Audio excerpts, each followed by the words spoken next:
Alright, we got another reaction by the man's Echoes. 6 most brutal outdoor deaths ever recorded. Let's check it out.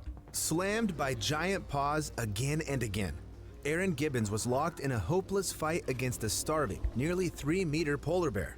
The predator tore the poor man apart with its powerful teeth and claws, all right in front of the terrified children Aaron desperately tried to protect at the cost of his own life. This is just one of 5 real-life shocking outdoor accidents we're covering today. But first, as always, viewer discretion is advised. On July 3rd, 2018, 31-year-old Aaron Gibbons took his 3 daughters on a family outing to gather bird eggs as part of a long-standing summer tradition shared by nearly all Inuit families. In Nunavut, collecting eggs from nesting birds like geese and eiders is a cultural practice.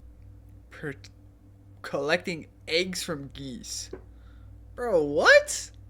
Passed down for generations, one that helps feed families after the long Arctic winter, while also teaching children to respect the land and its wildlife. To reach their destination, Aaron and his children traveled by boat from their hometown of Arviat, crossing about 10 kilometers of Hudson Bay to— Whoa. There's polar bears in Canada? Bro, I thought they only lived in the North Pole. What the hell? Sentry Island, a remote, uninhabited land regularly used by local Inuit for fishing, hunting, and that same traditional egg gathering. But while the island may have been a favorite place among families, it was also part of a hunting ground for something much more dangerous. During the summer months, Sentry Island was frequently visited by polar bears, forced ashore as sea ice melted and food became scarce, wandering in search of anything edible. However, Aaron, being an experienced hunter, was well aware of the risk. So, like most locals, he typically brought a rifle with him on such outings, and this trip was no exception. Upon arrival, the family began wandering the island's rocky coastline, searching for nests and filling their baskets. But around 7:30 p.m., everything changed. A polar bear suddenly appeared and began charging toward one of Aaron's daughters. With no time to think, Aaron stepped between the bear and his children and shouted for them to run to the boat. Unfortunately, that same boat was also where he had left the rifle, and now he stood unarmed, face to face with a starving predator. The bear attacked immediately, tearing into Aaron's flesh with powerful jaws and raking its claws deep into his arms and chest. With the bear's bite force of nearly 1,200 psi, over— Hey, someone like me, I'd be running from the bear. I'll juke the shit out of the bear. I'll drop, bro. Bro, eat shit. Trust. I know what I'm doing. 4 times stronger than that of an American pit bull. Aaron never stood a chance. So by the time another adult on the island heard the commotion and shot the bear on the spot, Aaron Gibbons was already gone. The tragedy shocked the entire country, with Canada mourning not just the horrifying loss, but the sheer heroism of a man who gave his life to protect his children. And eventually, Aaron Gibbons was posthumously awarded the Star of Courage, one of Canada's highest civilian honors for bravery. The man in our next case also fought desperately to save his loved one, but this time, the danger was lurking just beneath the surface. On May 6, 2025, 61-year-old Cynthia Dikema and her husband, Dave Dikema, were enjoying a quiet afternoon canoeing down Tiger Creek, a narrow waterway that winds through Polk County, Florida. The couple led an active life filled with travel, and this time it was nothing more than a regular, peaceful ride. Just the 2 of them, gliding through calm, shallow water barely waist deep. But as their canoe drifted along the creek's edge, it suddenly passed over a massive, nearly 4-meter-long alligator, resting motionless just beneath the surface. This is why you never go to Florida, bro. Florida is full of fucking alligators, crocodiles. I don't know the difference, to be honest. But, bro, that shit is not worth your life. Like, bro, this shit is ridiculous. Never go to Florida. Then, in an instant, it thrashed violently, flipping the canoe and throwing them both into the water, with Cynthia landing directly on top of the animal. Within seconds, the alligator lunged and bit into her torso, locking its powerful jaws around her body and eventually dragging her under. Then it began spinning Cynthia violently underwater, performing a notorious death roll, a brutal twisting maneuver meant to tear flesh and disable prey. Shocked and horrified, Dave dove in after his wife without hesitation. Like, bro, at this point, I'm not even gonna lie, like, alligators and crocodiles, bro, those shits are damn near like dinosaurs. Like, why are they still like, bro, if there's one animal we need to like put like extinct, bro, it would be them. Like, what do they serve besides like frying people? Like, what do they even do? Plunged into the water at the exact spot where the alligator had taken Cynthia and began punching the animal with his bare fists, trying to force it off her. But just moments later, right in front of Dave, the alligator suddenly pulled her away and disappeared into the creek. No. Realizing there was nothing more he could do, the man immediately called for emergency help. A full-scale search operation was launched across the area, including helicopters, divers, and wildlife officers. And a few hours later, they finally found Cynthia. But tragically, she was already gone, having suffered massive internal injuries from the bite, followed by drowning. That same day, the alligator responsible for the attack was located and removed by a licensed nuisance trapper. Another one, lurking nearby, was also captured as a safety measure. Still, encounters like this were anything but rare in those waters. Tiger Creek flows directly into Lake Kissimmee, which is, in turn, officially recognized as the most densely alligator-populated lake in Central Florida. According to recent surveys by the Florida Fish and Wildlife Conservation Commission, Lake Kissimmee is home to more than 15,400 alligators, with many of them over 3 meters long. And even more disturbing, a nearly identical attack had occurred just 2 months earlier, on March 3, 2025. That day, a group of kayakers was paddling the Tiger Creek Canal when a large alligator suddenly struck. It bit a 64-year-old woman on the arm and dragged her from her kayak. Her 70-year-old husband and another kayaker instantly jumped in to help. One of the men was nearly pulled underwater as well, escaping unharmed only after jamming his fingers into the alligator's eyes and unbuckling his life vest. And luckily, the woman he tried to save also survived, though she suffered severe bite-related injuries. Cynthia's family, however, is still grieving the loss of a devoted wife, mother, and grandmother. Since the accident, her daughters have gone silent on social media. Meanwhile, Dave's last post, made just 4 days after the tragedy, was nothing but a truly heartbreaking tribute. Wait, she died?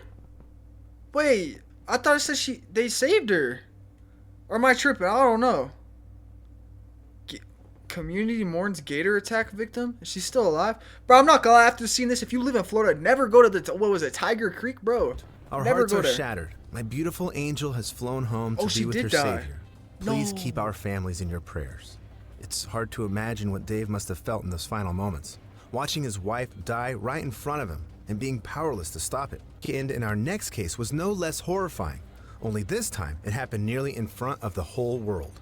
This shocking footage of 26-year-old Brazilian hiker-influencer Juliana Marins, still alive, injured, and calling for help, quickly spread across news channels and social media platforms around the world. At that moment, she had no idea the rescue operation to reach her would last nearly 4 days. What? Juliana had been hiking Mount Rinjani, Why would you hike a volcano? Bro, what?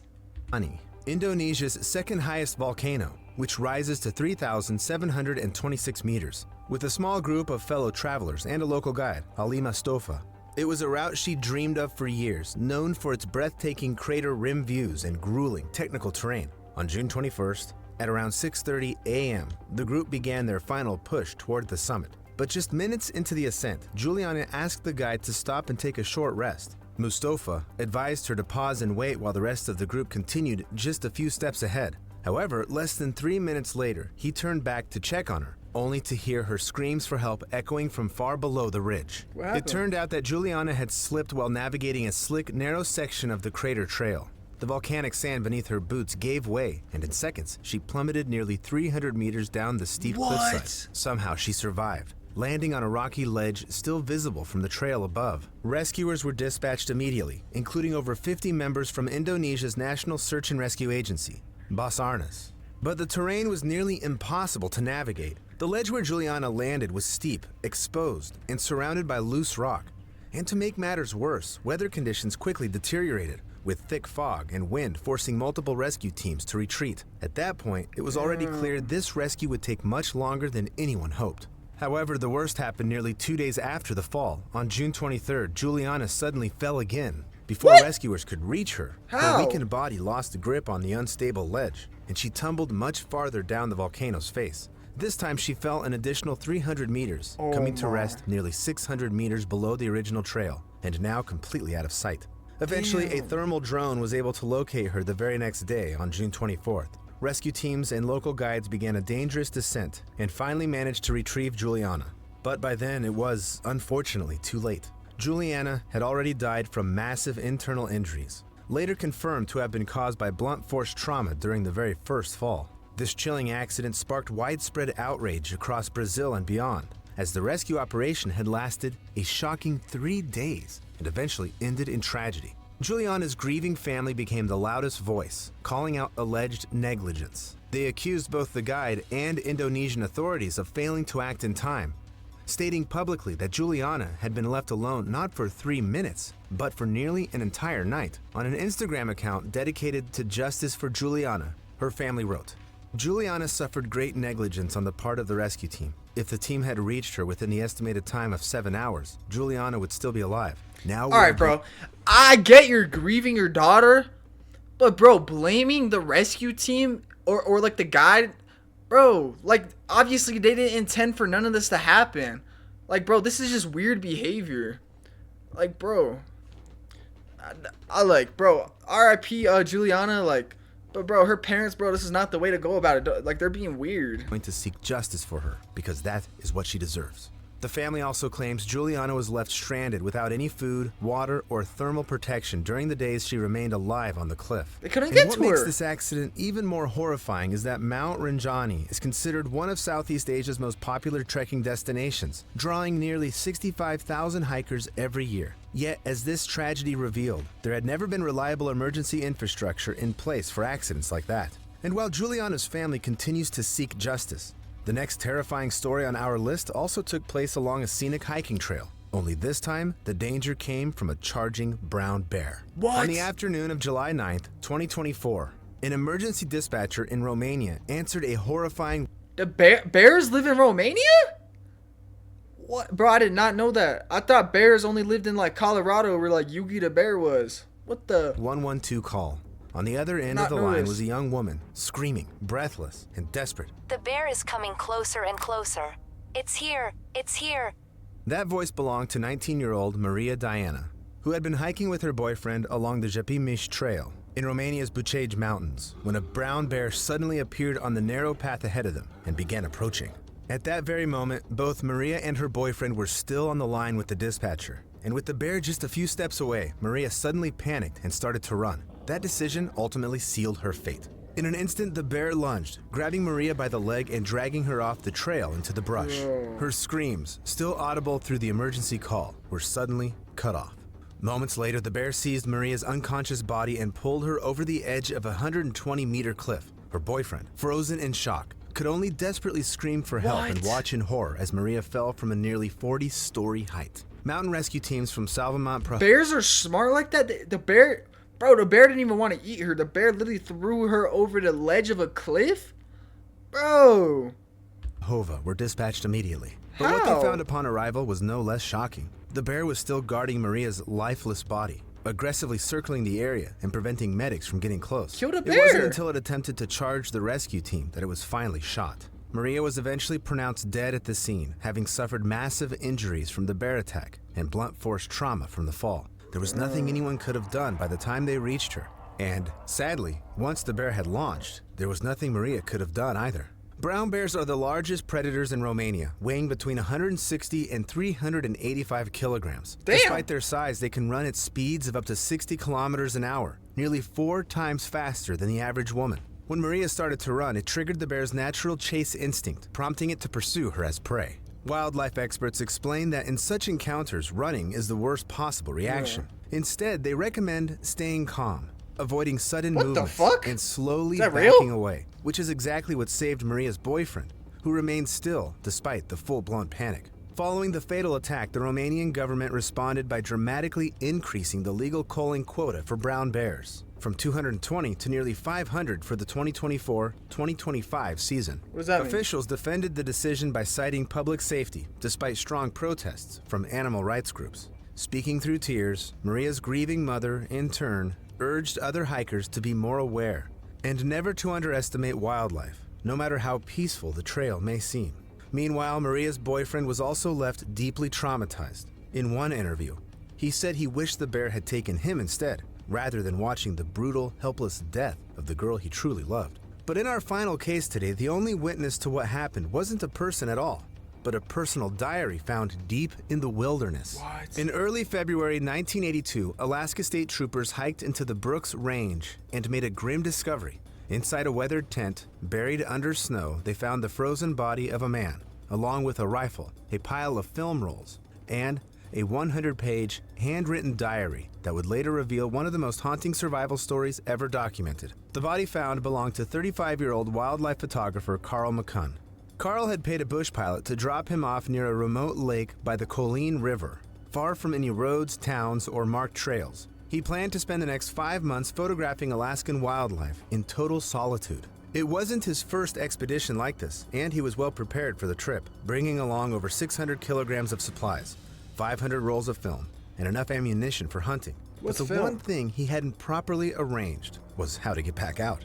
Carl had assumed his pilot friend would return for him in August, but as the months passed and no one arrived, he slowly realized the brutal truth that no one was coming. And shortly after came another critical mistake. In late summer, a state trooper flew over his campsite during a routine patrol. Carl, exhausted and anxious, waved both hands in the air, a gesture he believed meant, "I need help." But in aviation signaling, that wave actually means everything is okay. No. So the plane eventually flew off, along with his last real hope of rescue. His personal diary, recovered long months later, captured the slow and painful decline that followed. At first, Carl remained optimistic, jotting down daily notes about the beauty of the wilderness and his attempts to hunt rabbits. But as food ran out and snow began to fall, the entries turned desperate. He wrote about starvation, frostbite, regret, and ultimately resignation. On one of the final pages, he scribbled, "Dear God in heaven, please forgive me my weakness and my sins. Please look over my family."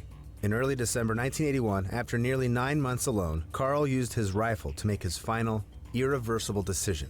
His last note included instructions for anyone who found him, asking that his camera gear be returned to his father, and that whoever discovered him could keep his rifle and shotgun as a thank you.